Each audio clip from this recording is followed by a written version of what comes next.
क्या इस जन्म के कर्मों का फल इसी जन्म में मिलता है? यदि हाँ, तो पूर्व जन्म के कर्मों का फल क्या होता है और पूर्व जन्म के कर्मों का फल किसे और कब मिलता है? नमस्कार प्रिय मित्रों, कर्म और फल मनुष्य के जीवन की क्रियाओं के अनुसार होते हैं। हमारा पूर्व जन्म कब, कहां और कैसे था, शायद ही किसी को इसका पता हो, क्योंकि जब इंसान जन्म लेता है तो वह एक शिशु के रूप में होता है और जब बड़ा होता है तो संसार के मायाजाल में फंस जाता है।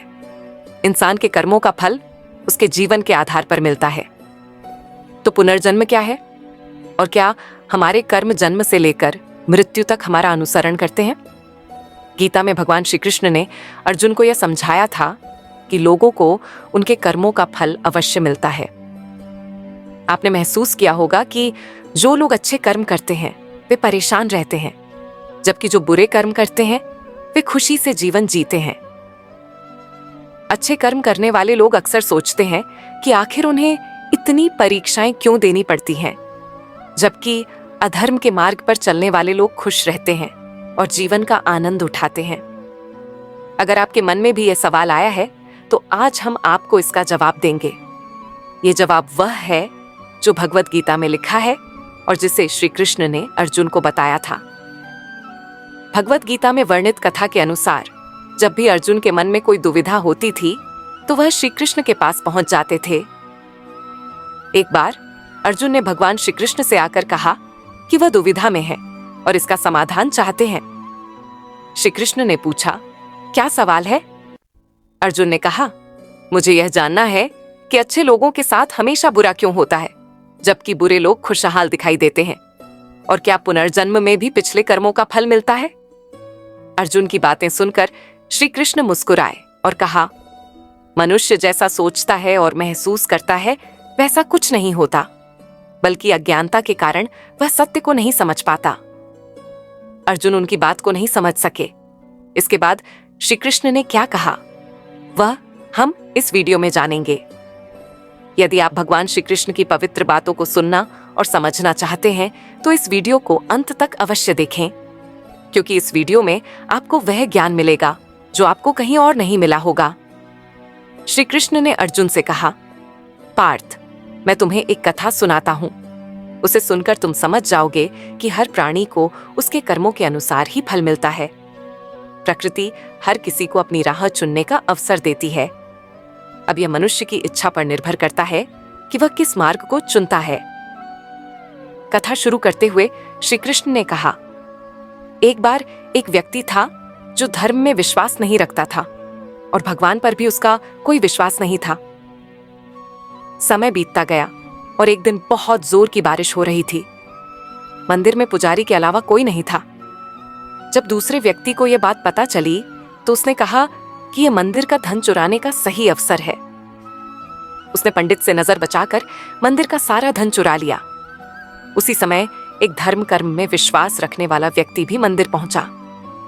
दुर्भाग्यवश पुजारी ने उसे ही चोर समझ लिया और शोर मचाने लगा। वहां लोग एकत्र हो गए और उसे बुरी तरह पीटा। किसी तरह वह अपनी जान बचाकर वहां से भागा, लेकिन मंदिर के बाहर वह एक गाड़ी से टकरा गया और घायल हो गया। फिर वह व्यक्ति लंगड़ाते हुए अपने घर की ओर जाने लगा। रास्ते में उसकी मुलाकात उस चोर से हुई जिसने मंदिर से धन चुराया था। चोर ने कहा, आज तो मेरी किस्मत चमक गई, एक साथ इतना सारा धन मिल गया। यह देखकर धर्मात्मा व्यक्ति को बहुत बुरा लगा और उसने अपने घर पहुंचते ही भगवान की सारी तस्वीरें हटा दी। कुछ वर्षों बाद दोनों व्यक्तियों की मृत्यु हो गई। मरने के बाद जब वे यमराज की सभा में पहुंचे तो धर्मात्मा व्यक्ति ने दूसरे व्यक्ति को देखा और बहुत क्रोधित हुआ। उसने यमराज से कहा, मैंने जीवन भर अच्छे कर्म किए, दूसरों की मदद की, फिर भी मुझे दुख और अपमान ही मिला और इस व्यक्ति को इतना सारा धन मिला। आखिर ऐसा क्यों? इस पर यमराज ने कहा, पुत्र, जिस दिन तुम्हारी गाड़ी से टक्कर हुई थी वह तुम्हारे जीवन का अंतिम दिन था, परंतु तुम्हारे अच्छे कर्मों की वजह से तुम्हारी मृत्यु एक छोटी सी चोट में बदल गई। जहां तक इस दुष्ट व्यक्ति की बात है, इसके भाग्य में राजयोग था, लेकिन इसके कुकर्मों के कारण यह केवल थोड़ी सी दौलत में सिमट गया। कथा सुनाने के बाद श्री कृष्ण ने अर्जुन से कहा, पार्थ, अब तुम्हें अपने प्रश्न का उत्तर मिल गया होगा।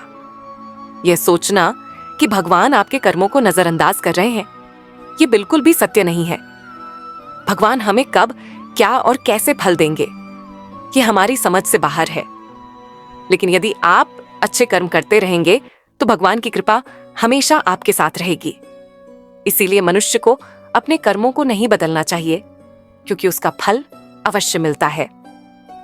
श्री कृष्ण ने गीता में भी बताया है कि किसी के द्वारा किया गया कर्म व्यर्थ नहीं जाता, चाहे वह अच्छा हो या बुरा। बहुत से लोग दुकान पर आते थे, लेकिन भोला पूरी दुकान खुद संभालता था।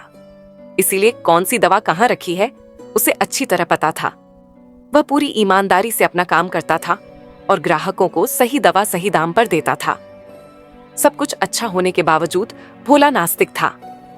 भगवान में उसका जरा भी विश्वास नहीं था। वह पूरा दिन दुकान पर काम करता और शाम को परिवार तथा दोस्तों के साथ समय बिताता था। उसे ताश खेलने का शौक था और जब भी समय मिलता वह दोस्तों के साथ ताश खेलने बैठ जाता था। एक दिन भोला दुकान पर था, तभी उसके कुछ दोस्त आए। तभी अचानक भारी बारिश भी शुरू हो गई। रात हो गई थी, लेकिन सभी बारिश थमने का इंतजार कर रहे थे। बिजली भी चली गई थी और बैठे बैठे सब लोग बोर हो रहे थे। फिर सारे दोस्त दुकान में ताश खेलने बैठ गए। सभी ताश में मग्न थे। तभी एक बच्चा भागता हुआ आया। वह पूरी तरह भीग चुका था। उसने जेब से दवा की एक पर्ची निकाली और भोला से दवा मांगी। भोला ताश के खेल में मग्न था। उसने पहले तो ध्यान ही नहीं दिया। तभी बच्चे ने जोर से कहा, मेरी माँ बहुत बीमार है। सारी दवा की दुकानें बंद हो गई हैं, सिर्फ आपकी दुकान खुली है। आप दवा देंगे तो मेरी माँ ठीक हो जाएगी। भोला आधे मन से उठा, पर्ची देखी और अंदाज से दवा की एक शीशी उठाकर बच्चे को दे दी। पैसे काटकर बच्चे को वापस कर दिए। बच्चा भागता हुआ चला गया। तभी बारिश थम गई। भोला के दोस्त चले गए और भोला भी दुकान बंद करने लगा। तभी उसे ध्यान आया कि कम रोशनी के कारण उसने गलती से बच्चे को चूहे मारने वाली दवा की शीशी दे दी है। भोला के हाथ पांव फूल गए। उस वक्त तेजी से धड़कने लगा। उसकी 10 साल की नेकदारी पर जैसे ग्रहण लग गया। उस बच्चे के बारे में सोचकर वह घबराने लगा। उसने सोचा, अगर बच्चे ने यह दवा अपनी मां को दे दी तो वह अवश्य मर जाएगी। बच्चा भी बहुत छोटा था, उसे दवाई पढ़ना भी नहीं आता होगा।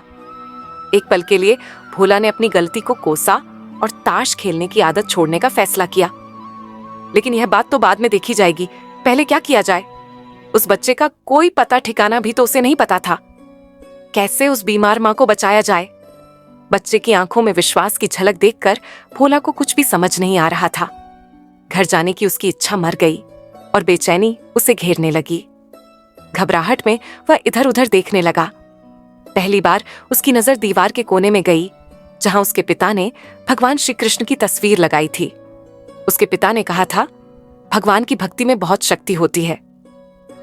वह हर जगह मौजूद है और हमें अच्छे काम करने की प्रेरणा देते हैं। भोला को पिता की बातें याद आने लगीं। आज उसने पहली बार भगवान की शक्ति को आजमाने का सोचा। उसने अपने पिता को कई बार भगवान की तस्वीर के सामने प्रार्थना करते देखा था। भोला ने भी आज पहली बार कृष्ण की धूल से ढकी तस्वीर की ओर देखा। उसने आंखें बंद की और दोनों हाथ जोड़कर वहीं बैठ गया। कुछ देर बाद वही बच्चा फिर दुकान में आया। भोला के पसीने छूटने लगे। वह अधीर हो उठा। पसीना पोंछते हुए उसने पूछा, क्या बात है बेटा, तुम्हें क्या चाहिए? बच्चे की आंखों से आंसू छलकने लगे। उसने रुकते रुकते कहा, बाबूजी, मां को बचाने के लिए मैं दवा की शीशी लेकर भागा जा रहा था। घर के पास पहुंच भी गया। बारिश की वजह से आंगन में पानी भरा था और मैं फिसल गया। दवाई की शीशी गिरकर टूट गई। क्या आप मुझे वहीं दवाई की दूसरी शीशी दे सकते हैं बाबूजी? बच्चे ने उदास होकर पूछा। हाँ हाँ, क्यों नहीं, भोला ने राहत की सांस लेते हुए कहा। लो, यह दवाई। पर उस बच्चे ने दवाई की शीशी लेते हुए कहा, पर मेरे पास तो पैसे नहीं है, उसने हिचकिचाते हुए कहा। भोला को उस पर दया आई। कोई बात नहीं, तुम ये दवाई ले जाओ और अपनी मां को बचाओ। जाओ, जल्दी करो, और हाँ, अब की बार जरा संभल कर जाना, भोला ने कहा। अच्छा बाबूजी, कहता हुआ बच्चा खुशी से चल पड़ा। अब भोला की जान में जान आई। भगवान को धन्यवाद देते हुए उसने अपने हाथों से उस धूल भरी तस्वीर को उठाया। उसने अपनी धोती से तस्वीर को पोंछा और अपने सीने से लगा लिया। उसे समझ में आ गया कि अगर भक्त सच्चे मन से भगवान को याद करे तो भगवान उसकी रक्षा जरूर करते हैं। भगवान उनके सारे संकट हर लेते हैं। दोस्तों, जब हमें अगले जन्म का बोध ही नहीं होगा तो हम क्यों सिर्फ अच्छे कर्म करें? कैसे जाने कि कोई घटना हमारे पूर्व जन्म के कर्म का परिणाम है या इस जन्म के कर्म का? किन कर्मों के प्रभाव से किन्नरों का जन्म होता है? क्या सच में पूर्व जन्म के कर्मों का फल इस जन्म में भोगना होता है? अगर ऐसा है तो पूर्व जन्म के किस कर्म की सजा इस जन्म में बेरोजगारी और विवाह में बाधा के रूप में है? पिछले किसी जन्म में पूर्वजों से काफी जायदाद मिली थी। पत्नी कहती रही कि कुछ दान करें, पर टालते रहे और धीरे धीरे धन की कमी होने लगी। इसलिए दान या किसी भलाई के काम के लिए बजट नहीं रखा। ऐशो आराम का जीवन जिया जिसमें पत्नी की बहुत उपेक्षा हुई। उपरोक्त जन्म के तुरंत बाद ही वर्तमान जन्म हुआ हो, ये जरूरी नहीं है। बेरोजगारी अथवा पैसा कमाने का पूर्व जन्म से नहीं, बल्कि पुरुषार्थ पर निर्भर है।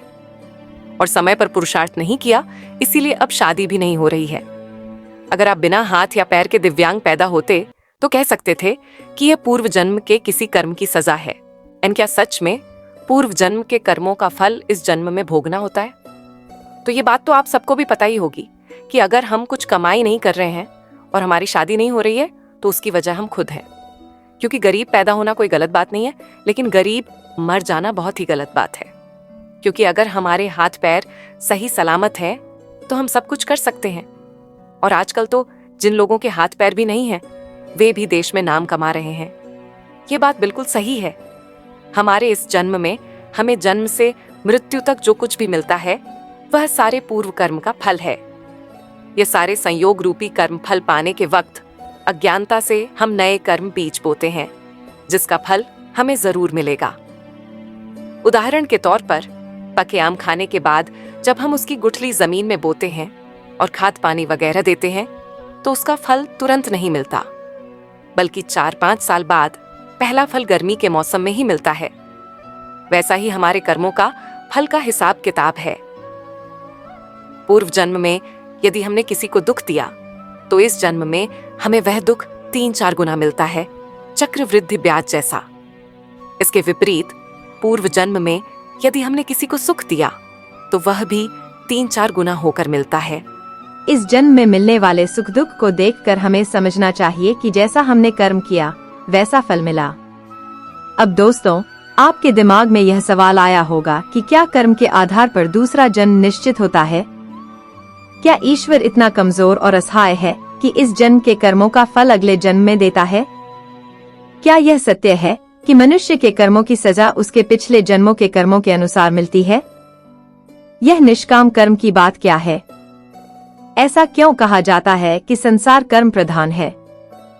क्या यह सच है कि पूर्व जन्म के कर्मों का फल इस जन्म में भी मिलता है? सभी कर्मों का फल तुरंत मिले यह जरूरी नहीं।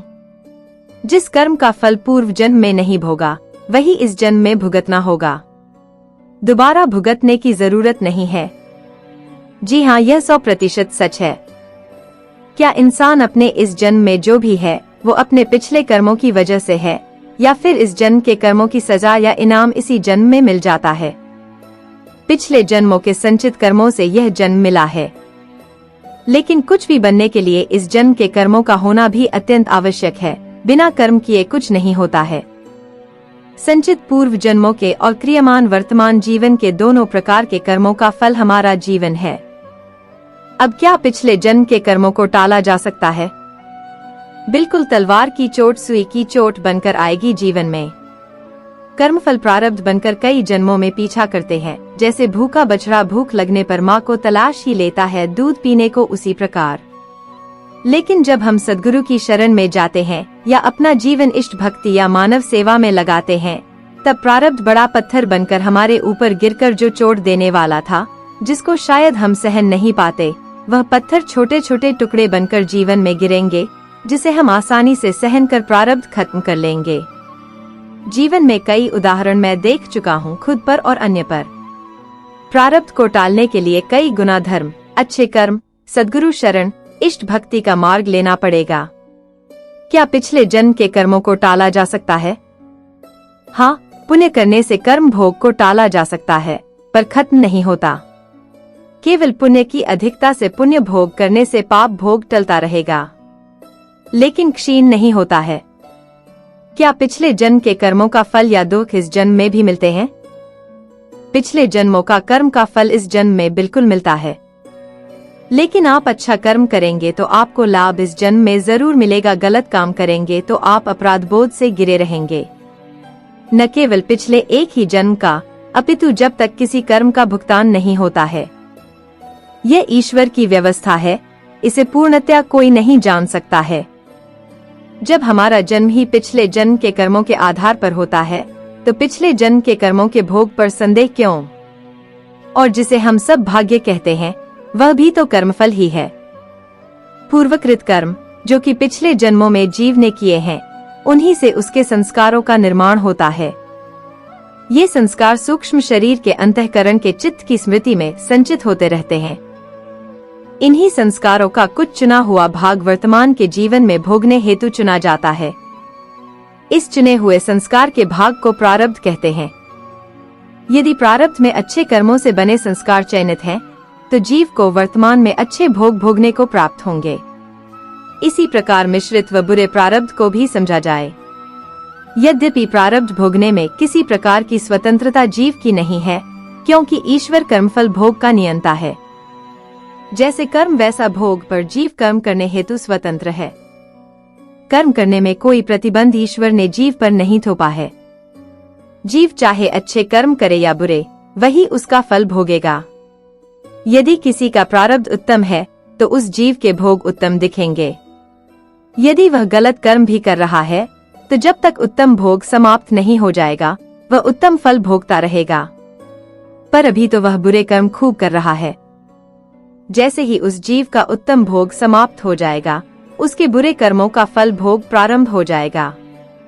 इसलिए जो पूर्वकृत कर्म है, वो वर्तमान का भाग्य है, और जो अभी वर्तमान के कर्म है, वही आगामी भाग्य बनाएंगे। जिस जन्म में कर्म करते हैं, यदि किसी कारणवश उसी जन्म में फल प्राप्त नहीं हुआ, तो देवी भागवत में बताया गया है, अवश्यमेव भोगत्वं कृत कर्म शुभाशुभम। और भविष्य पुराण कहता है, ये जन्म कृतं कर्म पर जन्मानी प्राप्तते। भीष्म पितामह तीर की शैया पर पड़े पड़े प्राण त्यागे, यह उनके 100 जन्म पहले का कर्मफल था। क्या पूर्व जन्म में किए हुए कर्मों का फल इस जन्म में भुगतना होता है? 2 साल की बच्ची के साथ यौन हिंसा होती है। अगर कोई कहे कि भगवान ने उसे पुराने जन्मों के पाप की सजा दी है, तो ऐसी बातों पर मैं यकीन नहीं करता। इतना क्रूर तो किसी भी देश का कानून नहीं, जो किसी भी गलती की ऐसी पाशविक सजा दे। तो फिर वह भगवान, जो सबका पालनहार है, दयावान है, वह ऐसा कैसे कर सकता है? जब हमें अपना पुराना जन्म याद नहीं, तो फिर पुराने जन्म के कर्मों का फल अगले जन्म में मिलने का औचित्य भी क्या है? कोई व्यक्ति इस जन्म में अंधाधुंध पाप किए जा रहा है, और भगवान उसे पुराने जन्म के कर्मों की वजह से खुशियां दे, ये तो बहुत ही अजीब बात हुई।